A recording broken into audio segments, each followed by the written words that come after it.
Hello everyone, कैसे हैं आप सब। एक बार फिर से आप सभी का हमारे चैनल पे स्वागत है।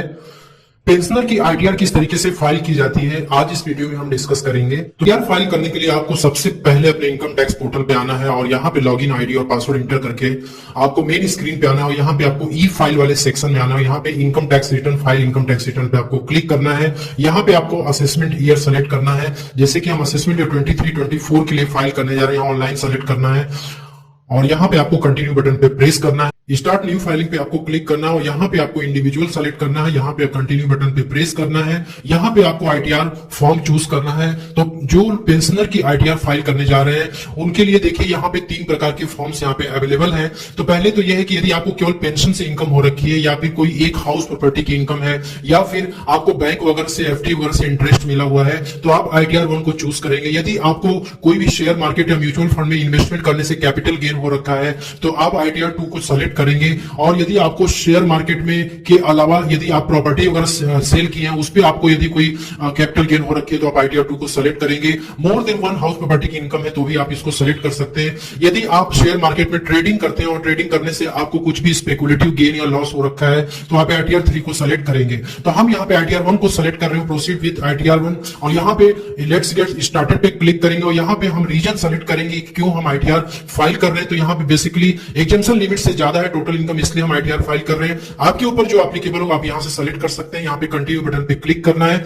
इसके बाद आपको यहाँ पे देख सकते हैं कि पहले पर्सनल इंफॉर्मेशन वाली जो टैब है इसको आपको कंप्लीट करनी है। तो यहाँ पे सबसे पहले आपको यहाँ पे नेचर ऑफ एम्प्लॉयमेंट सेलेक्ट करना है। तो यहाँ पे नीचे जब स्क्रॉल करके आएंगे तो यहाँ पे देख सकते हैं पेंशनर की कई सारी कैटेगरी है। तो यहाँ पे central government pensioner, state government pensioner, PSU pensioner और यदि प्राइवेट सेक्टर के इंप्लॉइज हैं तो उनको अदर पेंशनर पे सेलेक्ट करना है। तो यहाँ पे अदर पेंशनर पे हम सेलेक्ट करते हैं और यहाँ पे आपको फाइल अंडर सेक्शन 139(1) क्लिक करना है। बाई डिफॉल्ट यही चेक रहता है। इसके बाद नीचे आएंगे, यहाँ पे लिखा है are you opting for new tax regime. तो दोस्तों यदि आपके पास कोई डिडक्शंस वगैरह है जैसे कि एलआईसी हो गया या फिर कोई म्यूचुअल फंड हो गया या पीएफ वगैरह का हो गया, इंटरेस्ट वगैरह हो गया, तो होम लोन का, तो आप जो है ओल्ड टैक्स रेजिम में ही आप रहने की कोशिश करिएगा। लेकिन आपके पास कोई डिडक्शन नहीं है और आप कम टैक्स रेट का लाभ लेना चाहते हैं तो फिर आपको न्यू टैक्स रेजिम को ही सेलेक्ट करना है। लेकिन इसको सेलेक्ट करने से पहले आपको फॉर्म 10IE जरूर से सबमिट करना है।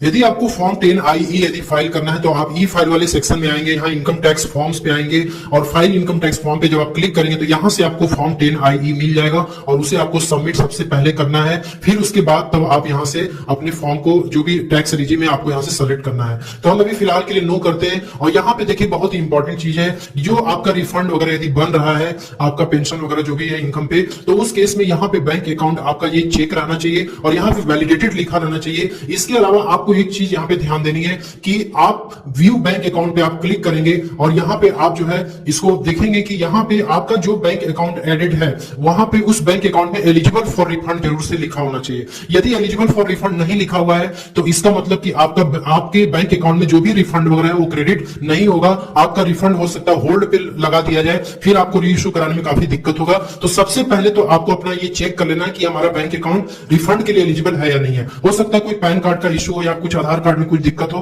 तो सबसे पहले इसको करेक्ट करा लें, उसके बाद ही अपनी आईटीआर को आप फाइल करें। ठीक है, तो हम यहाँ पे बैक पे आ जाएंगे। इसके बाद हम यहां से इसको कंफर्म पे क्लिक करेंगे।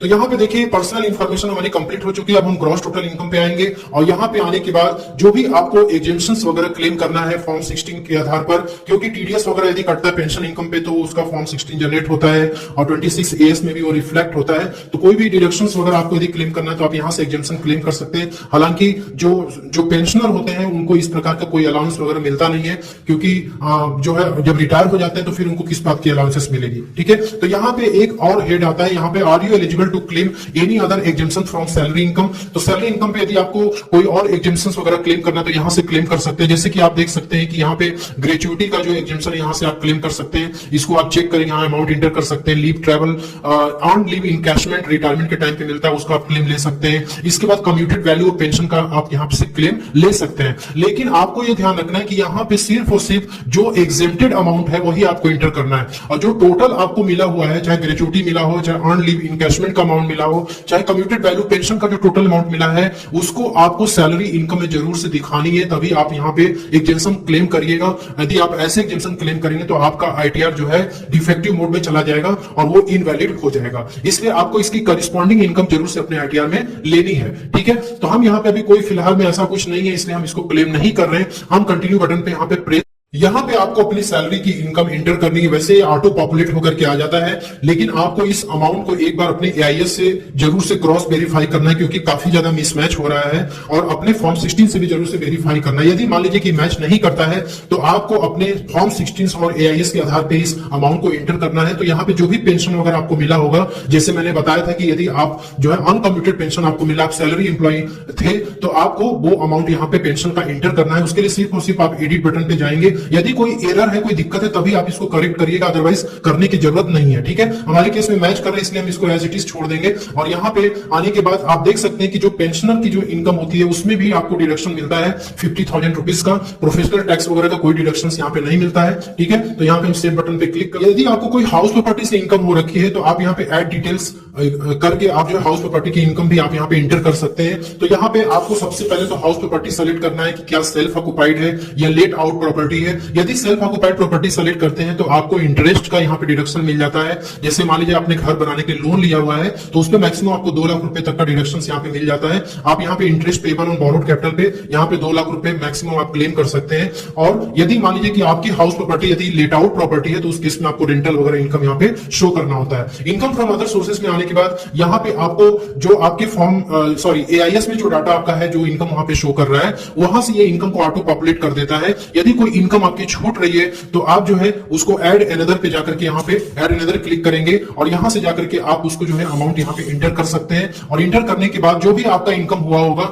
जैसे देखिए यहाँ पे मैंने आपको बताया था ना कि यदि फैमिली को कोई पेंशन यदि मिली है तो यहाँ पे यस करने के बाद जो फैमिली मेंबर जो है आईटीआर अपना फाइल कर रहा है तो उस केस में उसको यहाँ पे अपनी फैमिली पेंशन इंटर करनी है। और यहाँ पे यदि वो एलिजिबल है रिफंड डिडक्शंस वगैरह के लिए तो डिडक्शंस भी वो माइनस करने के बाद यहाँ पे इंटर कर सकता है। तो जैसे मान लीजिए कि हम यहाँ पे इंटर करते हैं, इंटर करने के बाद यहाँ पे देखिए ऑटोमेटिक ये डिडक्शंस माइनस कर दिया है और करने के बाद ये हमारा जो नेट अमाउंट आएगा वो टैक्सेबल हो जाएगा। यदि डिविडेंड इनकम होगा तो आप डिविडेंड इनकम पे यस करके आप यहाँ पे इंटर कर सकते हैं, लेकिन आपको यहाँ पे ब्रेकअप देना होगा जो कि आपको 26 एएस से मिल जाएगा, ठीक है। तो इस तरीके से आपको अदर सोर्सेज की इनकम जो है आपको ऐड करनी है। यदि आपका ऑटोमेटिक पॉपुलेट होकर नहीं आ रहा है तो आप ऐड कर सकते हैं। इसके बाद हम यहाँ पे कंफर्म बटन पे क्लिक कर देंगे। कंफर्म बटन पे क्लिक करने के बाद आपको यहाँ पे डिडक्शंस वाला जो ऑप्शन मिल रहा है, आपको कोई भी डिडक्शन यदि क्लेम करना है तो आप यहाँ पे सिंपली यस करेंगे और यहाँ पे आपको 80G का शेड्यूल अभी आगे मिलेगा, उसमें आप अपडेट कर सकते हैं, ठीक है। तो यहाँ पे ढेर सारे डिडक्शन है। जनरली लोग यहाँ पे 80C के डिडक्शंस क्लेम करते हैं और यहाँ पे आप देख सकते हैं कि आपको 80C का डिडक्शन यदि क्लेम करना है तो आपको यस करना होगा, अमाउंट यहाँ पे एंटर करनी होगी, ठीक है। इसके बाद यदि आपको मेडिकल हेल्थ इंश्योरेंस का कोई डिडक्शन क्लेम करना है तो आप यहाँ से यस करेंगे और उसके बाद उसका शेड्यूल आपको फिलअप करना है, ठीक है। तो यस, यदि आपको एजुकेशन लोन वगैरह क्लिक करना है तो आप यहाँ से ले सकते हैं। यदि आपको इंटरेस्ट सेविंग बैंक अकाउंट पे मिला हुआ है और उस पर भी आपको एग्जेम्पशंस देखिए मिलता है, डिडक्शंस 80 टीटीए में मैक्सिमम 10,000 रुपए तक का डिडक्शंस मिल जाता है। तो सेविंग बैंक की इंटरेस्ट यदि आप अपने आईटीआर में दिखा रहे हैं तो यहाँ पे आप यस करेंगे तो ऑटोमेटिक आपका डिडक्शंस भी वो कैलकुलेट हो जाएगा। आपको कंटिन्यू बटन पे यहाँ पे क्लिक करना है। क्लिक करने के बाद आप यहाँ पे देख सकते हैं कि आपको यहाँ पे डिडक्शंस जो आपने टैब सेलेक्ट किया था, जैसे यहाँ पे 80C की डिडक्शंस जो है यहाँ पे आपको एडिट करनी है और अपनी अमाउंट यहाँ पे इंटर कर लेनी है। ऑटो पॉपुलेट होकर के आ रहा है फॉर्म 26 एएस से। यदि आपको कुछ और ज्यादा डिडक्शन है तो आप यहाँ एडिट करके अमाउंट इंटर कर सकते हैं। और यहाँ पे देखिए 80D का डिडक्शन आपको क्लेम करना है तो यहाँ पे आप एडिट पे क्लिक करेंगे और यहाँ पे जो है एक शेड्यूल होता है, इसको आपको फिलअप करना होता है। तो इस शेड्यूल में जैसे मान लीजिए कि हम यहाँ पे कोई भी डिडक्शन नहीं क्लेम कर रहे लेकिन आपको क्लेम करना होगा तो आप यहाँ पे यस पे सेलेक्ट करेंगे। सेल्फ और फैमिली के लिए यदि आपने मान लीजिए कि कोई इंश्योरेंस वगैरह ले रखा होगा, हेल्थ इंश्योरेंस, तो उस केस में आपको यहाँ पे अमाउंट इंटर करना होगा हेल्थ इंश्योरेंस का प्रीमियम या प्रिवेंटिव हेल्थ चेकअप वगैरह आपका होगा तो आप यहाँ पे इंटर कर सकते हैं। यदि आप सीनियर सिटीजन के लिए क्लेम करना चाहते हो आपको यहाँ पे यस सेलेक्ट करना है। और अपने पेरेंट्स के लिए आपने कोई हेल्थ इंश्योरेंस ले रखी है तो उसका प्रीमियम और उनके प्रिवेंटिव हेल्थ चेकअप पे कुछ पैसे आपने खर्च किए तो वो अमाउंट आपको यहाँ पे इंटर करना है, ठीक है। यहाँ पे मेरे केस में कुछ नहीं, इसलिए मैं यहाँ पे नॉट क्लेमिंग लिख रहा हूँ और यहाँ पे मैं सेव पे क्लिक कर दूंगा। इसके बाद आप नीचे आने के बाद जैसे मैंने बताया था कि यहाँ पे 80G का आप डिडक्शन क्लेम कर सकते हैं और यहाँ पे 80 TDA का जो interest on saving bank account है, यहाँ पे आप इसको ऐड पे क्लिक करेंगे तो यहाँ पे आपको अमाउंट इंटर करने को मिलेगा। दोस्तों ये जिसका मैं आगे आपको दिखा रहा हूँ, ये व्यक्ति की एज 60 ईयर्स से नीचे है, ठीक है।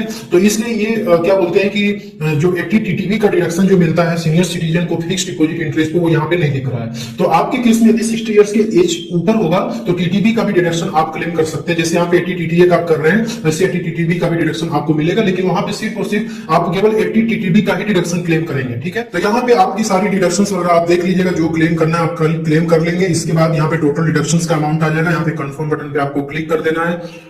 इसके बाद आने के बाद आपने जो भी आपका पेंशन पे जो भी पेंशन इनकम पे टीडीएस कटा होगा वो टीडीएस की डिटेल यहाँ पे आ जाएगी।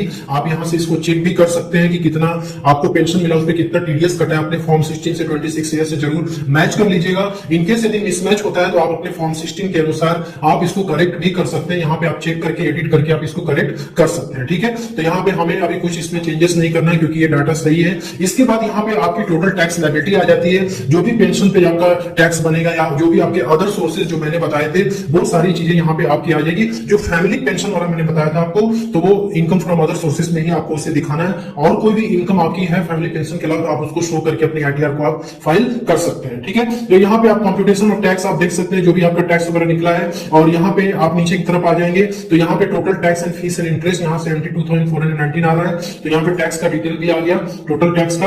और यहाँ पे आप प्रोसीड बटन पे क्लिक करेंगे। प्रोसीड बटन पे क्लिक जब आप करेंगे तो यहाँ पे देख सकते हैं, यदि आपको कुछ रिफंड बनेगा तो यहाँ पे रिफंड लिखेगा, नहीं बनेगा तो आपको टैक्स लायबिलिटी यहाँ पे करना होगा, ठीक है। तो यहाँ पे मेरे केस में टैक्स लायबिलिटी बन रही है, इसलिए मैं यहाँ पे पे नाउ पे क्लिक करके, यदि आपकी टैक्स लायबिलिटी यदि कम आती है तो उस केस में आपका जो यहाँ पे रिफंड शो करेगा, you are eligible for refund. इसके बाद आपको प्रीव्यू रिटर्न पे यहाँ पे क्लिक कर देना है। प्रीव्यू रिटर्न पे क्लिक करने के बाद आपको यहाँ पे चेक करना है। चेक करने के बाद आपको यहाँ पे प्रोसीड टू प्रीव्यू पे करना है। आपने जो भी अपना इनकम टैक्स रिटर्न प्रिपेयर किया यहाँ पे आ जाएगा। आपको इसको एक बार चेक कर लेना, कोई गलती है तो आप इसको सुधार भी सकते हैं। और नीचे की तरफ आप आ जाएंगे, कोई गलती हुई तो बैक जाके आप सुधार लेंगे। प्रोसीड टू वैलिडेशन पे आपको क्लिक करना है। तो यहाँ पे देखिए कुछ एरर्स वगैरह होगा तो यहाँ पे शो कर देगा। तो यहाँ पे देखिए लिखा please enter the amount against nature of exempt allowance, ठीक है। तो यहाँ पे आपको क्लिक करना है, डायरेक्ट आप वहां पे चले जाएंगे जहां पे एरर होगा। तो यहाँ पे आप देख सकते हैं कि सैलरी वाले हेड में ये एग्जेम्पशन के लिए मांग रहा है, तो हमें कोई एग्जेम्पशन क्लेम नहीं करना था, तो इसलिए यहाँ पे देखिए शो कर रहा है। और इसको हम डिलीट पे कर देंगे क्योंकि कोई पेंशनर को कोई एग्जेम्पशन वगैरह अलाउंस वगैरह तो मिलता है नहीं उसको, इसलिए उसको वहां पे कोई क्लेम कर ही नहीं सकता है, ठीक है। यदि सैलरी इंप्लॉय होता तो उसको कुछ अलाउंसेस वगैरह क्लेम कर सकता था, ठीक। अब यहाँ पे हम कंफर्म बटन पे क्लिक कर देंगे।